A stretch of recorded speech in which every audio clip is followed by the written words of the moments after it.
ini untuk sama-sama kita mengikuti taklim yang sama sampaikan oleh kita Dr. Jadi Muhammad Amal Hakim Vietnam dengan kajian Istighfar Maul.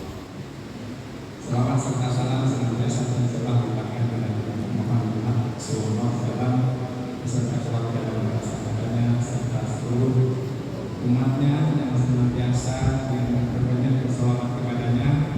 Semoga tak ditambahkan sahabatnya di yaumil qiyamah. Amin ya rabbal alamin.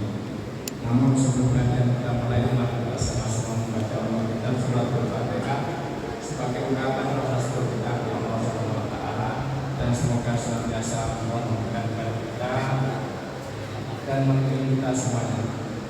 Karena nantinya Allah bersama Al-Fatihah.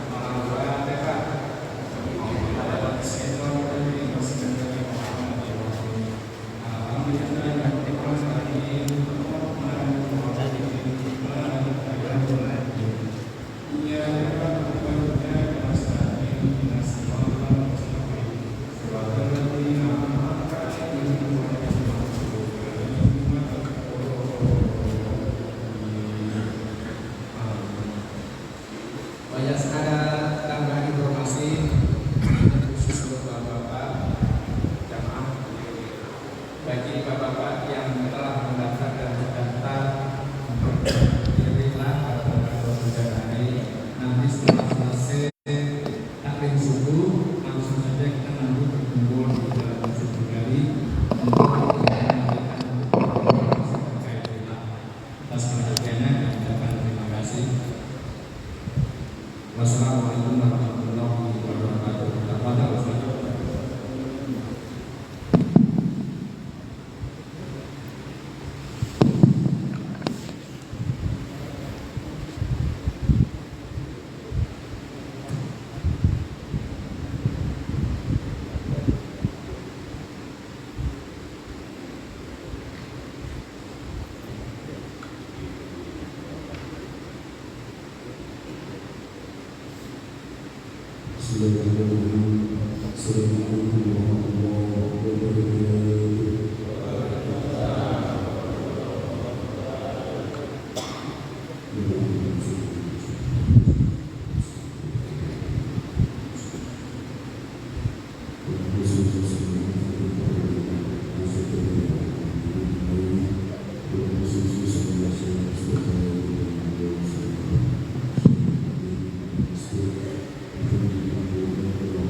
أعوذ بالله من الشيطان الرجيم. بسم الله الرحمن الرحيم.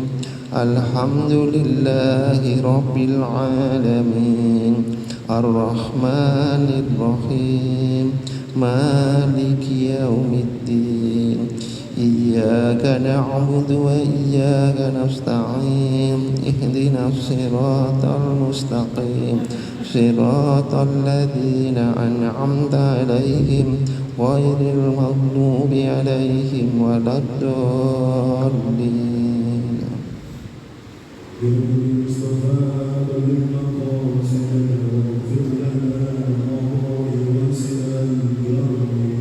يا ربي بالمصطفى بلغ مقاصدنا واغفر لنا ما مضى يا واسع الكرم.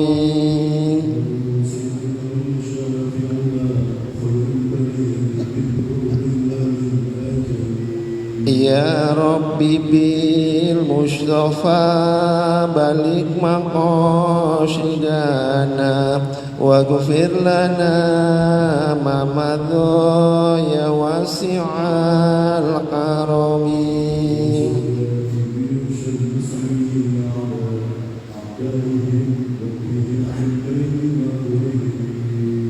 يا ربي بالمصطفى بلغ مقاصدنا واغفر لنا ما مضى يا واسع الكرم.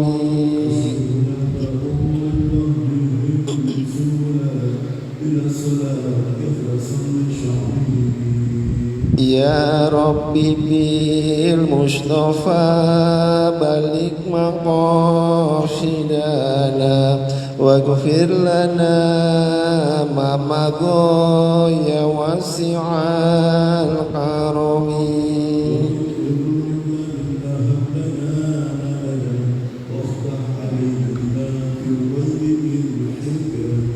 Ya Rabbi bil Mustafa balik maqasidana waghfir lana ma madha ya wasi'al karami. Allahumma salli wa sallim wa barik alaihi.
Bismillahirrahmanirrahim. Qala al-mu'allif fi kitabihi wa 'ala abihi wa bi barakati ulumihi wa bikum bi daraini amin.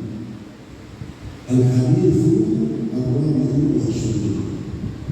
Hadis yang ke-24. Tahrimuz zulmi. Diharamkannya berbuat zalim. An Abi Dzar al-Ghifari radhiyallahu anhu an Nabi sallallahu alaihi wasallam bima yarwi ar-rabbihi an-rijal an-nahar. Dari sahabat Abi Dzar al-Ghifari radhiyallahu anhu dari Nabi sallallahu alaihi wasallam, Rasulullah SAW meriwayatkan dari Tuhannya, dari Allah Subhanahu wa Ta'ala. Sesungguhnya Allah berkata, Ya ibadi inni haramtu zulma ala nafsi wa ja'altuhu bainakum muharraman fala tazalimu. Apa kata Allah dalam hadis ini? Wahai hambaku, sesungguhnya aku mengharamkan pada diriku kezaliman, dan aku jadikan di antara kalian ada sesuatu yang haram, fala tazalamu, maka janganlah kalian saling menzalimi. Ya ibadi kullukum dhallun illa man hadaitum fastahduni ahdikum. Wahai hambaku, kalian seluruhnya adalah tersesat kecuali yang aku berikan petunjuk, maka mohonkanlah petunjuk kepadaku, maka niscaya aku akan memberikan kalian petunjuk. Ya ibadi kullukum ja'iun illa man at'amtu fastaqimuni utimkum. Wahai hambaku, kalian semuanya adalah lapar kecuali yang aku berikan makanan kepadanya, maka mintalah makanan kepadaku, maka niscaya aku akan memberinya yang makan. Ya ibadi kullukum arid illa man kasawtahu fastaksuni aksudu. Wahai hambaku, kalian semua adalah tidak berpakaian atau telanjang kecuali yang aku berikan padanya pakaian, maka mintalah pakaian kepadaku, niscaya aku akan memberikannya pakaian. Ya ibadi innakum tukhti'una bil-laili wan-nahar wa ana aghfiru dzunuba jami'a fastaghfiruni aghfir lakum.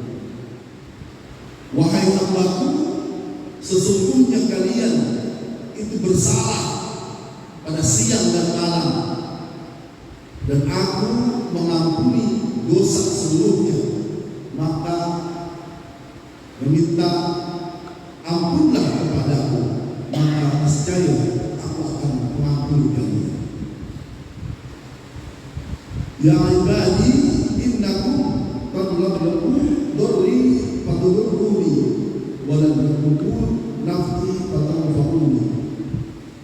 Wahai hambaku, sesungguhnya kalian tidak akan bisa menolongkanku, memberikan kepadaku bahaya, maka mintalah perlindungan dari bahaya kepadaku.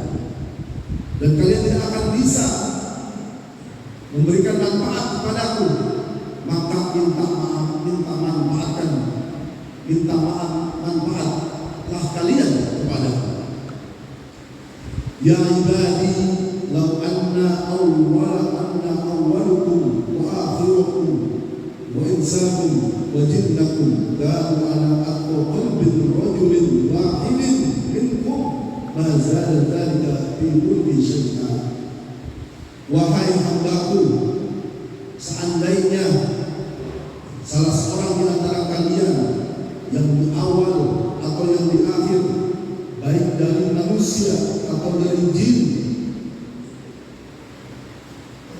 dia bertakwa, hati bertakwa dan bersih, ya kalian, maka tidak akan menambah akan kekuasaanku walaupun sedikit. Ya ibadi law anna awwalakum wa akhirakum wa insakum wa jinnakum kanu ala aqdari qalbin wahidin minkum ma naqasa dhalika min mulki syai'an.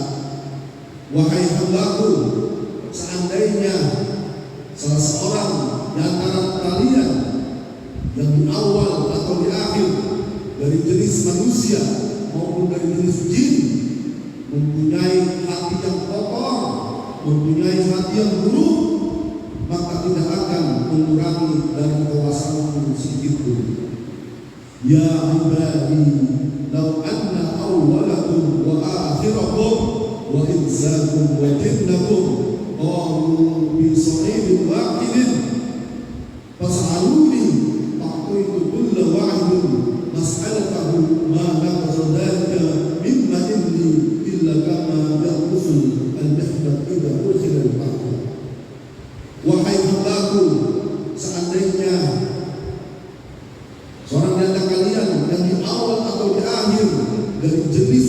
manusia atau jenis jin. Mereka berada di dalam satu daratan, satu tempat yang tinggi. Maka mintalah kepadaku, maka sesungguhnya aku akan memberikan kepadanya akan permasalahannya, akan jalan keluarnya. Maka sebenarnya dan hal tersebut tidak akan mengurangi sedikit pun dari apa yang aku punya. Illa kama yanqusul nikmat, kecuali berkurang seperti berkurangnya ketika jarum dicelupkan dalam samudra yang luas. Ya ibadi, innama hiya a'malakum uhsiha lakum thumma uwaffikum iyyaha. Faman wajada khairan falyahmadillaha wa man wajada khairan fala yalumanna illa nafsahu. Rawahu Muslim. Wahai hambaku, sesungguhnya amal-amal kalian akan aku tulis dan aku akan sempurnakan kelak. Barang siapa yang mendapatkan kebaikan, agar ia memuji, bertahmid kepadaku, kepada Allah. Dan barang siapa yang mendapatkan sesuatu di hari luar tersebut kebalikannya, keburukannya, maka janganlah ia menghardik, mencela illa nafsuhu, kecuali hal tersebut berasal dari dirinya. Rawahu Muslim. Hadis riwayat Muslim. Nah, pada hadis yang ke-24 ini adalah hadis qudsi. Yang kita bahas perbedaan hadis qudsi dengan hadis nabawi dengan Al-Quran ini. Ahamiyatul hadis, pentingnya hadis ini. Hadis hadisul qudsiyun azimun rabbaniyun mubarakun. Hadis ini merupakan hadis qudsi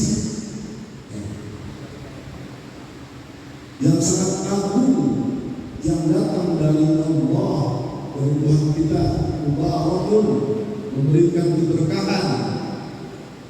Istama'ala ala qawaidin azimatin bi usul Islam wa furu'ihi wa adabihi, mencakup seluruh kaidah Islam yang agung dalam perkara yang usul maupun dalam perkara yang furu' serta adab-adabnya.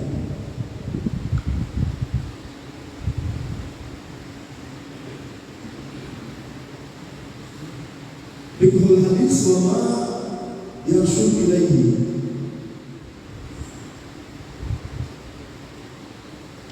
Pemahaman kita terhadap hadis ini dan apa petunjuk yang diberikan. Yang pertama, takriful hadis qudsi. Yang pertama, definisi hadis qudsi. Al-hadis qudsi huwa ma yarwihi Rasulullah sallallahu alaihi wasallam an rabbih azza wa jalla ta'ala biwasat Jibril alaihi salam wa ta'ala bil wahyi aw al-ilham aw al-manam. Mubawwal ilaihi at-ta'bir bi ayyi ibaratin sya'a min anwa'il kalam. Jadi hadis qudsi adalah yang diriwayatkan oleh Rasulullah SAW dari Allah, dari Tuhannya, kadang melalui malaikat Jibril, kadang melalui ilham atau dalam keadaan mimpi dirinya. Umpama dan ilaihi takbir, sedangkan ungkapannya itu sesuai dengan apa yang digunakan oleh Rasulullah. Ibarat syarat dengan apa yang beliau inginkan min anwa'il kalam, dari jenis perbicaraan. Jadi pertama, kalau hadis itu hadis Nabawi adalah maqsud dari Rasulullah sallallahu alaihi wasallam min qaulin aw fi'lin aw taqririn. Jadi kalau hadis Nabawi itu diriwayatkan dan disandarkan kepada Rasulullah sallallahu alaihi wasallam, baik perkataan, perbuatan, ketetapan, keputusan beliau itu disandarkan kepada Rasulullah. Jadi lafaz bermakna min Rasulullah sallallahu alaihi wasallam. Tetapi kalau hadis qudsi ini diriwayatkan dari Allah. Kemudian Qala Rabbi gitu ya. Qala ya dari Rabbi azza wa jalla, dari Allah Subhanahu wa taala. Dan ini sama seperti wahyu, seperti Al-Qur'an. Ya, diturunkan kadang melalui malaikat Jibril, kadang juga melalui ya, ilham, melalui wahyu gitu ya, atau kadang mimpi. Ya, ini Ar-Rabbi langsung dari Allah, tetapi penjabarannya lapangnya itu dari Rasulullah SAW. Jadi mudahnya lapaznya dari Rasulullah, maknanya itu dari Allah Subhanahu wa taala.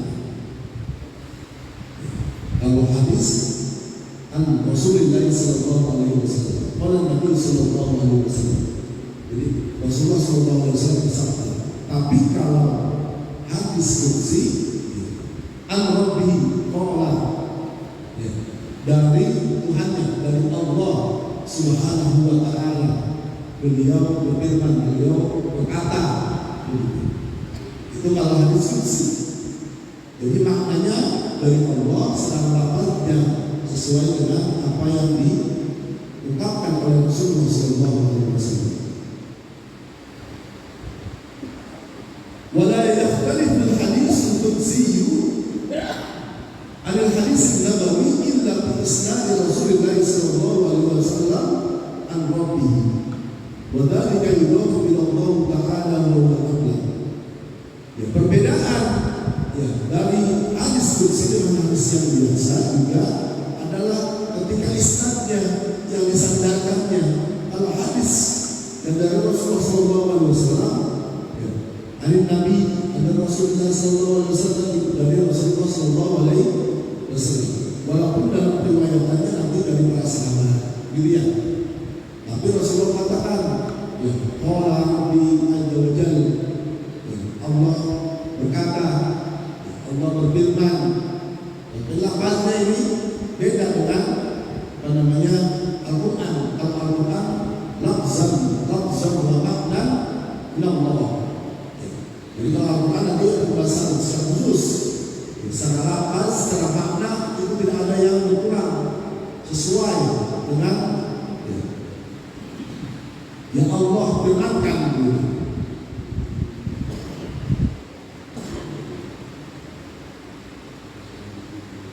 ونسبه إليه نسبة إنشاء الله سبحانه وتعالى متكلم به أولا وقد نفذ النبي صلى الله عليه وسلم لأنه أخبر به عن ربه. Jadi hadis kecil itu dinisbahkan atau disandarkan kepada Allah Subhanahu wa taala. Kalau hadis biasa disandarkan kepada Rasulullah sallallahu alaihi wasallam. Bahkan ada kitab khusus gitu. Kalau mengatakan ada yang mengumpulkan hadis qudsi ini, seperti kita jelaskan Abu Idris Al-Huwaini ini mengumpulkan hadis qudsi. Wa min ta'rif al-hadis al-qudsi tatabayyana yakni al-ikhtilafat al-muta'addidah bainahu wa bainal Qur'an al-Karim. Kemudian dari sini terlihat perbedaan Al-Quran dengan hadis qudsi.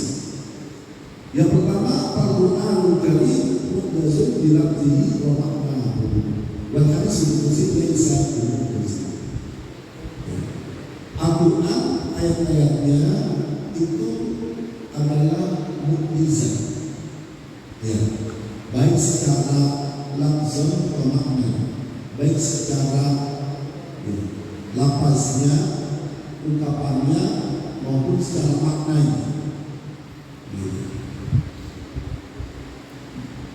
Jadi ketika akan ditiru Al-Quran tidak akan bisa, walaupun berkumpul seluruh makhluk, ya, manusia dengan jin, berbentukan jin, untuk membuat satu ayat seperti ayat suci Al-Quran tidak akan mampu, tidak akan Dan itu telah dilakukan oleh masyarakat dulu. Ya. Ketika ingin membuat tandingan Al-Quran, karena pada saat itu mereka sangat kuat dalam membuat syair, puisi-puisi Arab. Ketika datang Islam, di puisi-puisi yang bagus, ya dibacakan, ya dipasang utas, kemudian yang menang, yang puisi yang paling bagus ditempel di dinding. Ketika Islam belum datang. Tetapi ketika Al-Quran diturunkan kepada Rasulullah SAW, tak seorang pun penyair yang bisa membuat seperti ayat suci Al-Quran, baik secara lafaz wa makna, secara lafaznya, secara maknanya, ya, tidak ada yang bisa menyamai. Bahkan pernah ada yang membuat, ya, mencoba kalau di Al-Quran ada surah Al-Fil artinya gajah, ya, itu kan sesuatu yang biasa, tapi isinya secara lafaz, secara makna, ya, sangat mendalam, tidak bisa ditiru. Ya. Akhirnya pernah ada yang membuat, ya, nama suratnya Duga gitu ya, Duga itu kakak, ya Duga ini wahai kakak, anak dari dua pasangan kakak, ya. Jadi tidak pas, mau ikut nggak bisa. Ya. Jadi Al-Quran itu adalah mukjizat, lafaz wa makna. Secara lafaz dan makna tidak bisa diikuti. Ya, sebagus apapun kemampuan orang Arab membuat puisi, membuat prosa, membuat ungkapan, tidak akan bisa menyamai akan ayat suci Al-Quran karena itu mukjizat. Sedangkan ayat kursi itu tidak mukjizat, artinya ya, untuk susunan atau ungkapannya bisa saja diikuti, tetapi tidak akan karena yang tidak sama dengan Al-Quran tadi.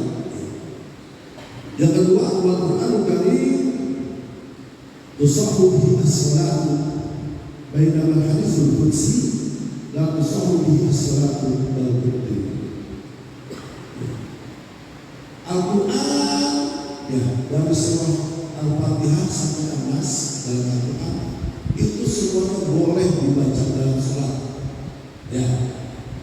Jadi tidak ada larangan kita membaca surat apapun gitu ya dalam berbagai sholat, boleh semuanya. Tetapi hadis qudsi tidak boleh dibaca dalam sholat. Ya ibadi inni haramtu zulma ala nafsi, batal sholatnya. Ya, jadi tidak boleh hadis qudsi walaupun dari Allah tidak boleh dibaca untuk sholat. Ya. Tapi kalau Al-Quran seluruh ayatnya boleh dibaca, jadi boleh dibaca semuanya. Kemudian mungkirul Qur'anul Karim kafirun wa mungkirul haditsul qudsi fasikun. Orang yang mengingkari Al-Quran itu adalah kafir, karena Al-Quran adalah kalam Allah, adalah firman Allah. Jadi hal yang tidak beriman, ya, mengingkari akan keabsahan, mengingkari akan Al-Quran, maka dia kafir tuh. Sedangkan orang yang mengingkari akan hadis qudsi derajatnya hanya fasik, ya, fasik, ya. Masih agak mending daripada kafir, tapi kita bisa menjauhkan dari keduanya. Kemudian Al-Quranul Karim lafzuhu wa maknahu min indillah. Yang bisa disebutkan tadi bahwa lafaz, ya, ungkapan, wa makna dan makna daripada Al-Quran itu dari Allah Subhanahu wa taala, tidak berkurang sedikit pun. Ya. Alif lam mim dari kitabullah wa yufidu dari hakim. Itu sesuai, ya, lafaznya, maknanya dari Allah Subhanahu wa taala. Tidak diubah secara lafaznya. Wal haditsul qudsi lafzuhu min kalam Rasulullah sallallahu alaihi wasallam wa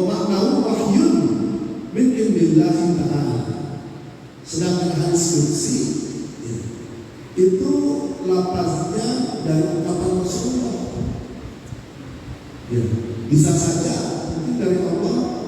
Ya, ya Abdi misalkan. Tapi Rasulullah menggunakan apa namanya untuk jamak ya ibadi misalkan.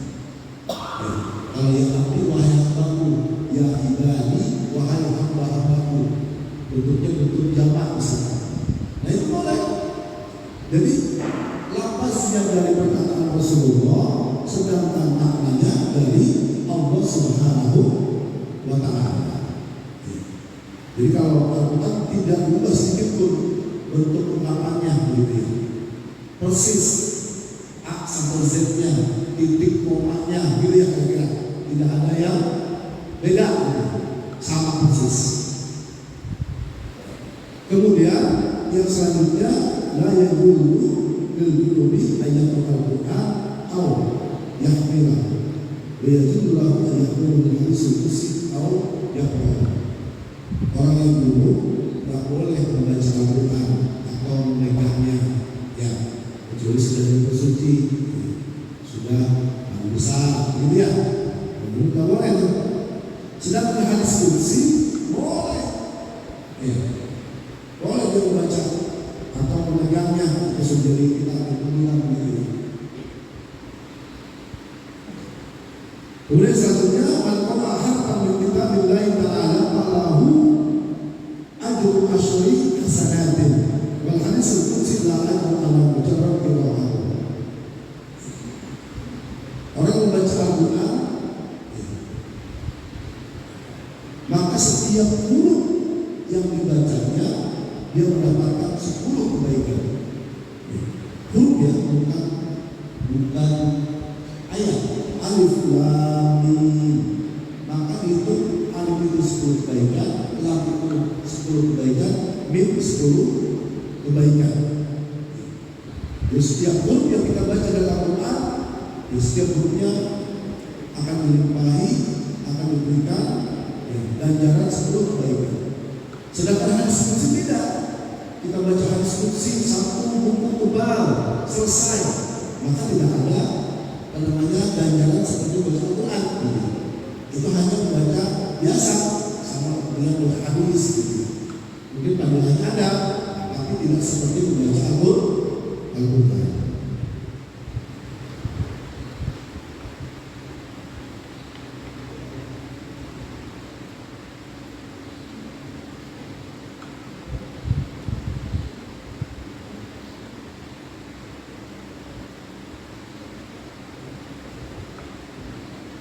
Wal hadis qudsiyah usamatun ilahiyah min hadis. Hadis qudsi ini dinamakan hadis al-ilahiyah. Perkataan Allah tetapi diungkapkan ungkapannya oleh Rasulullah. Dan hadis ini berjumlah lebih dari 100. Ada ulama yang mengumpulkan hadis ini dalam satu kitab. Salah satunya ulama Ali bin Ba'al bersama Al-Qasid As-Sunniyah bil hadis ini. Tujuan dari sunnah adalah hadis salah satu hadis yang mengaku menuliskan riwayat daripada hadis qudsi. Kemudian yang kedua, dari isi hadis yang panjang tersebut, pelajaran kita pelajari tahrimu zulmi Allah. Maka yang pertama adalah haramnya zalim, haramnya kezaliman bagi Allah Subhanahu wa Ta'ala. Walaqul hadis sharihun bi anna Allah Ta'ala azza mana'a nafsahu min az-zulmi li ibadihi. Inni haramtu zulma ala nafsi wa huwa sharihun bil Qur'an al-Karim ayat. Qala ta'ala wa ma ana bizallamin lil abid. Inna Allah la yuzlimu an-nasa syai'an. Inna Allah la yuzlimu mithqala dzarratin. pertama, bahwa Allah itu mengharapkan dirinya untuk berbuat zalim, ya, libadihi, kepada hambanya. Ini jelas. Jadi walaupun seorang hamba itu, ya, berbuat kemaksiatan, berbuat kafir, ya, berbuat fajir, Allah tidak akan berbuat zalim. Ya. Apa yang kita lakukan akan diperhitungkan oleh Allah Subhanahu wa taala. Ya. Ibadah kita semuanya itu tadi, kalau baca Al-Qur'an. Ya, kita baca bersama satu hari satu juz. Satu juz itu berapa ribu jumlah huruf misalnya. Dikali 10, maka tidak akan dikurangi sedikit pun dari pahalanya. Atau seorang hamba dia berbuat kemaksiatan berkali-kali gitu ya, bertumpuk, Allah akan memberikan iqab sesuai apa yang dilakukan, tidak melebihkan. Maka Allah itu mengharamkan dirinya untuk berbuat zalim kepada hambanya. Dan ini dipertegas dalam Al-Quran yang disebutkan bahwa sesungguhnya aku tidak akan menzalimi atas hamba-Ku. Ya. Sesungguhnya Allah tidak akan menzalimi manusia sedikit pun. Kemudian Allah tidak akan menzalimi walaupun sebiji sebesar isi darah. Ya. Di sawi, kalau sekarang seperti di atom itulah yang paling kecil partikelnya. Makanya selanjutnya tahrim zulmi ala ibad. Ketika Allah telah mengharamkan dirinya untuk berbuat zalim, maka ini juga dimintakan kepada kita, kepada hambanya. Para tazalamu, janganlah kalian saling menzalimi, maka haram hukumnya menzalimi seseorang. Boleh saling menzalimi. Haram Allah zulma ala ibadihi wa nahahu ay zalamu bima bainahum wa harama ala kulli insanin ayyadhabu bainahu ma anna zulma bi nafsihi haramun mutlaqan. Maka oleh karena itu Allah ketika mengharamkan untuk dirinya berbuat zalim, maka mengingat kita juga sebagai hambanya jangan berbuat zalim. Ya. Zalim tadi penjelasannya wa syai'un laysa fi mahallihi. Zalim itu adalah menempatkan sesuatu bukan pada tempatnya. Ya. Apa yang diperintahkan harus sama. Zalim itu bagian daripada adil. Adil itu wa syai'un ala mahallihi, yang menempatkan sesuatu pada tempatnya al adil. Tapi zalim kebalikannya.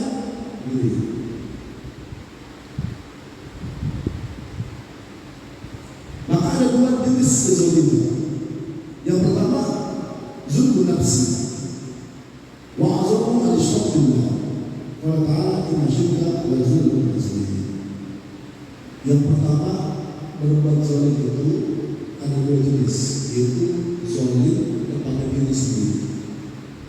Zalim kepada diri sendiri yang terbesar adalah kezaliman terbesar adalah menyekutukan Allah. Inna syirka la zulmun azim, bahwa syirik menyekutukan Allah itu adalah kezaliman yang paling besar. Maka ketika kita seorang hamba itu tidak menyembah Allah, seorang hamba itu tidak meminta kepada Allah, maka dia telah menzalimi dirinya dengan kezaliman yang sangat besar. Lianna al-musyrik ja'ala al-makhluqa bi manzilatil khaliqi wa 'abdihi ma Allah Ta'ala al-munzah al-syarik. Kenapa? Orang yang menyekutukan Allah, orang yang musyrik, menjadikan makhluk dalam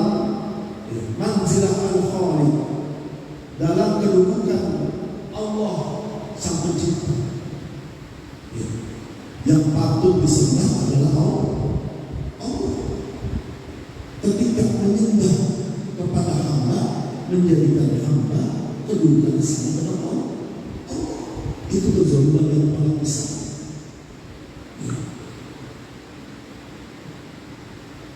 Ketika meminta adalah kepada Allah.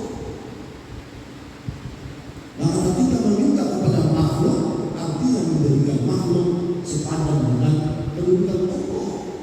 Maka itu kezaliman yang paling besar. Kezaliman yang paling besar.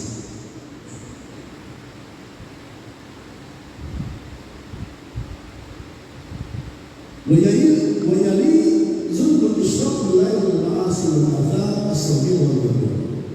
Selanjutnya, zalim terhadap diri sendiri adalah perbuatan dosa besar.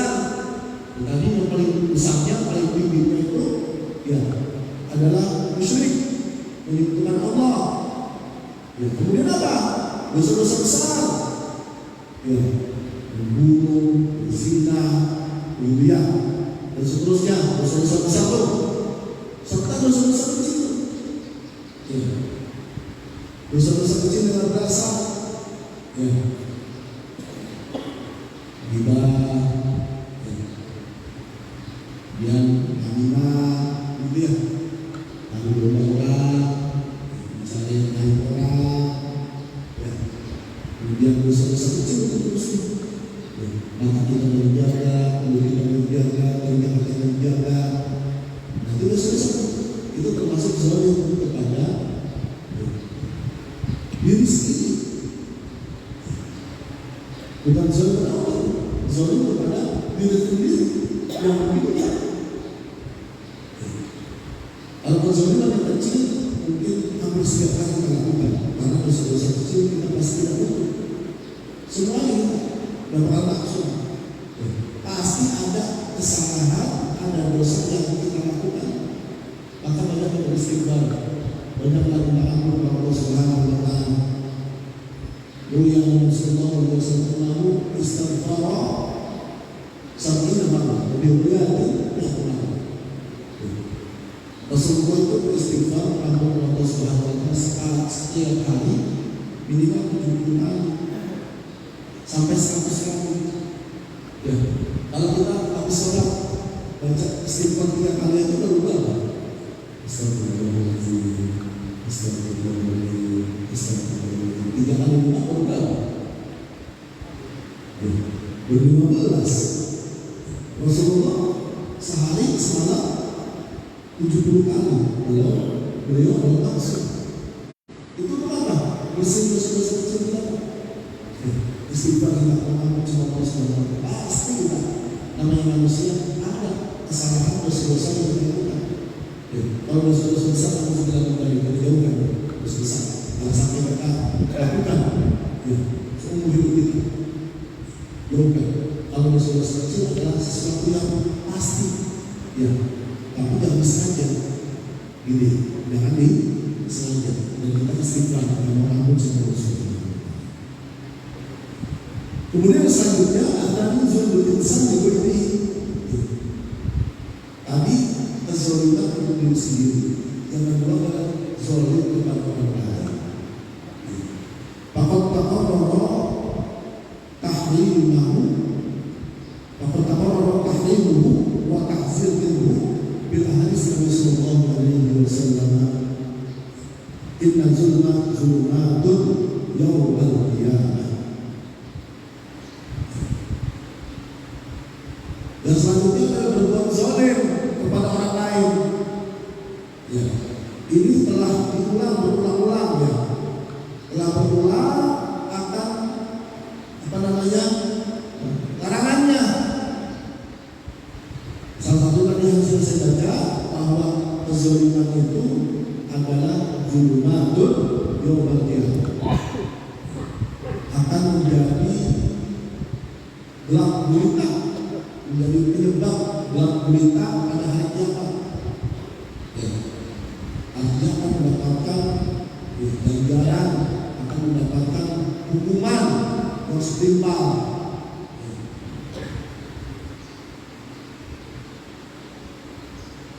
Wala raiba anna iqamata al-adli bil ta'amuli bainan nas wa tahrim zulmi fiha bainahum min ahamil maqasid wahdatul Islam. Tidak dipungkiri lagi bahwa menegakkan keadilan dalam berinteraksi dengan manusia dan mengharamkan kezaliman di antara mereka adalah tujuan daripada syariat Islam.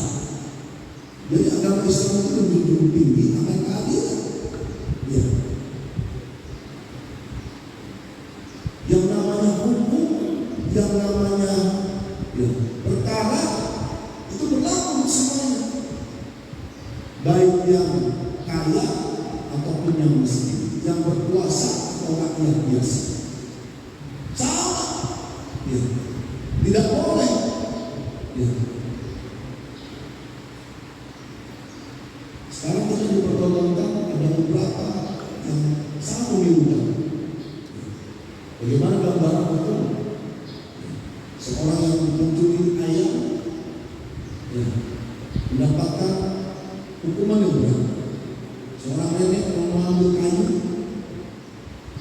bakar di tempat yang terlarang, maksudnya hak orang lain, dihukum. Tapi bagaimana orang yang melaksanakan korupsi yang nilainya sangat fantastis, bahkan ini, itu dia berbuat zalim.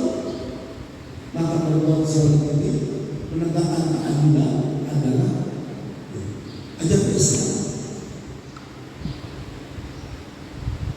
Bahkan Rasulullah SAW mengingatkan bahwa walaupun putrinya sendiri, Fatimah, misalkan dia mencuri, dalam waktu dia, maka aku sendiri yang akan memotong tangannya sampai seperti dan itu tidak terjadi.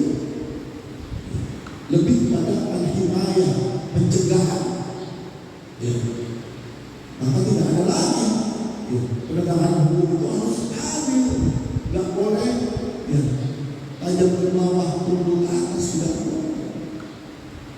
Islam itu mengajarkan agar keadilan itu ditegakkan, jauhkan daripada zalim. Orang yang berbuat zalim, maka harus mendapatkan ganjaran, bukan haknya diambil, maka dia mendapatkan ganjaran. Dia melakukan satu perbuatan fajir, perbuatan dosa, dia mendapatkan ganjaran apa yang dia lakukan. Maka itu mendapatkan keadilan adalah tujuan dan maqasid syariat, dari tujuan daripada syariat Islam. Dari kalian al-adla asasun bitasyid sharif ayy hukmin awal. Karena apa? Karena keadilan adalah fondasi peradaban. Kalau tidak ada keadilan, maka akan hancur semi-semi. Ketika hukum hanya berlaku bagi orang-orang yang lemah dan tidak berlaku bagi orang yang kuat, maka akan ada ketimpangan, akan rusak seni-seni peradaban. Kama anna zulma sababun fi infiqar al-ummah wa tadbir al-hadarat wa fuqdan as-sa'adah fi hadhihi al-hayat. Dan karena kezaliman akan menyebabkan kemerosotan, kemunduran satu umat, menghancurkan seni-seni peradaban dan akan menghilangkan rasa kebahagiaan di dunia ini. Jadi kalau kezaliman sudah merajalela, keadilan hilang, akan hancur, akan hancur umat, akan hancur peradaban. Maka oleh karena itu kita jauhkan hal tersebut. Kita menegakkan sesuatu sesuai dengan tempatnya. Jika kita tidak menempatkan sesuatu pada tempatnya, berarti kita zalim daripada adil. Baik dalam aktivitas kita di masyarakat ataupun bernegara sama. Nggak boleh. Kalau kita bertanding, maka bertandinglah yang sehat, yang fair. Ya. Jangan menghalalkan segala cara untuk menang. Artinya zolim. Ya. Kalau kita ingin, ya, kita tidak ingin disakiti orang lain, kita tidak menyakiti orang lain, karena menyebabkan menyakiti orang lain itu adalah zolim. Ya. Zolim diberi tadi. Maka kita hindari, kita tegakkan keadilan. Dan selanjutnya, al-ittiqa billah. Dalam hadis ini menunjukkan bahwa kita itu butuh Allah. Hadis ini. Kalian itu semuanya lapar, mintalah makan kepadaku, maka aku memberikan makan kepadamu. Kalian itu tak punya pakaian semua, mintalah makan kepadaku, maka aku memberikan pakaian kepadaku. Sampai seperti itu Allah. Wal khalqu kulluhum muqtaribun yani muqtaribun ila Allah Ta'ala bidadil nasar wa ladul anwar fid dunya wal akhirah. Wa hum bi hajatin nasatin ila hidayatillah wa rizqin fid dunya wa hum bi hajatin ila rahmatillah wa maghfiratihi fil akhirah. Maka kita sebagai hamba itu sangat membutuhkan, kita semuanya, kita seluruh sebagai hamba itu membutuhkan Allah. Jangan pernah kita bisa berpikir bahwa kita ini dalam keadaan seperti ini karena usaha kita sendiri. Jangan. Itu adalah Allah berikan kepada kita. Ya, harta yang kita pegang sekarang, kekuasaan kita pegang sekarang, apapun yang melekat pada kita sekarang, itu datangnya dari Allah Subhanahu wa Ta'ala. Kalau ada yang berpikir saya ini seperti ini karena kerja keras usaha saya, ya, maka sudah tidak kesombongan. Tidak boleh. Semuanya itu adalah dari Allah Subhanahu wa Ta'ala. Ya. Baik itu adalah kebaikan, manfaat, keburukan yang ada di dunia dan akhirat, itu semuanya dari Allah Subhanahu wa Ta'ala. Jangan pernah sombong. Ya. Kalau sudah ada kesombongan dalam diri kita, kapanpun Allah mau hilang apa yang ada dalam diri kita. Ya. Mengaku paling kuat, Allah masih dapat selesai. Mengaku apa yang berubah dalam hitungan detik saja Allah bisa menjadi pelak dan seterusnya. Maka jangan ada kesombongan di sini. Semua itu dari Allah Subhanahu wa Ta'ala.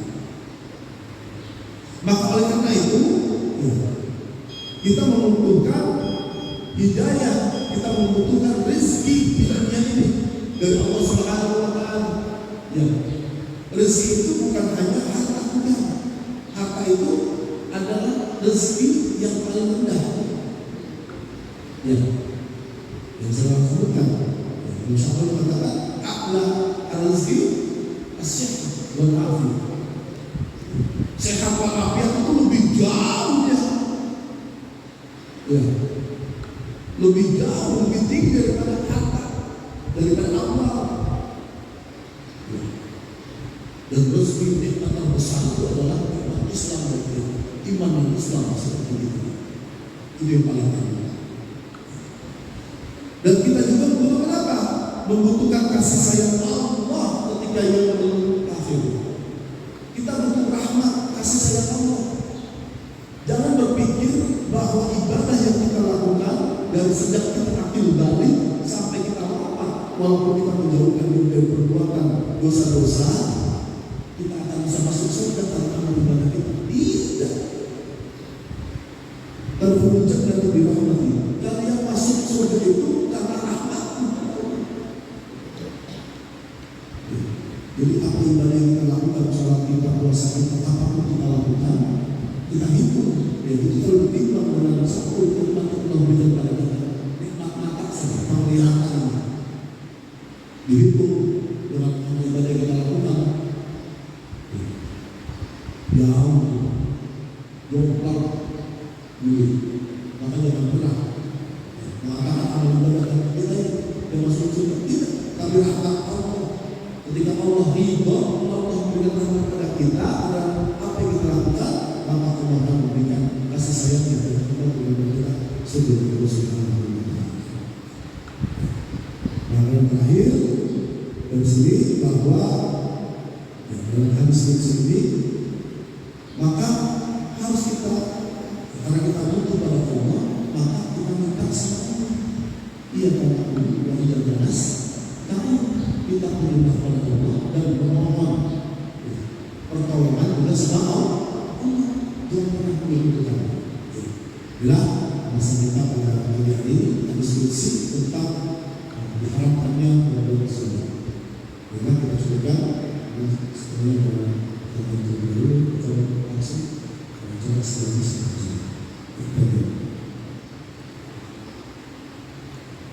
Ada yang menanyakan Pak? Kalau nggak ada kita langsungkan saja ya, langsung ditutup dengan doa kali Ustaz.